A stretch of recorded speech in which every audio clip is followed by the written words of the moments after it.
Hey guys, welcome back. Let's jump right in where we left off. So then the next question is, so for whom was this book of Hebrews written? So again, if you dive into the text, in particular, if you're looking at Hebrews 13, chapter 13, verses 22, we can glean, we understand that this was written to a Christian community in the first century that was in need of, and this is Hebrews 13, 22, the direct quotation, was in need of a message of encouragement. So this was written to first century Christians who were in danger of giving up. Those are Shank's words.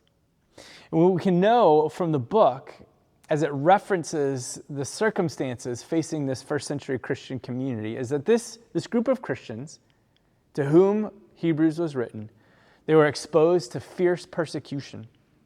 They had been physically assaulted. Their homes were plundered. Some were even thrown into prison because of their faith. All were ridiculed in public. And if you read Hebrews 13:7, it's possible there's a reference to the fact that some of the leaders in this Christian community were actually killed. So a question that is raised when we think about who this Christian community was, who this letter was directed to and towards, is was this audience primarily a Jewish audience or primarily a Gentile audience?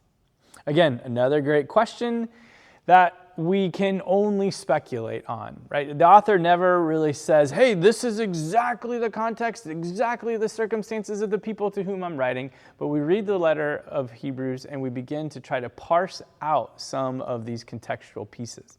And if we do that, we can really the arguments for either Jewish or Gentile can kind of fall obviously in one of two camps. So on the one hand, people have pointed to some of the very, very, very, very, very complex usages, references, allusions, and just theological treatment in general of the Old Testament or the Hebrew Scriptures. And so people who see that would lift that up as evidence that this book was written for a Jewish audience that would support that belief.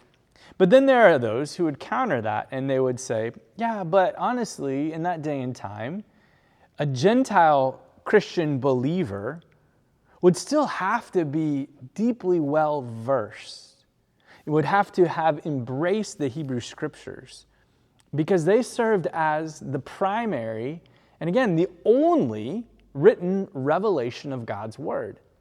Because as these books that we have together, recorded as the New Testament, they're being written at the time. So it's not as if these first century believers have a Bible in their hands that they can turn to.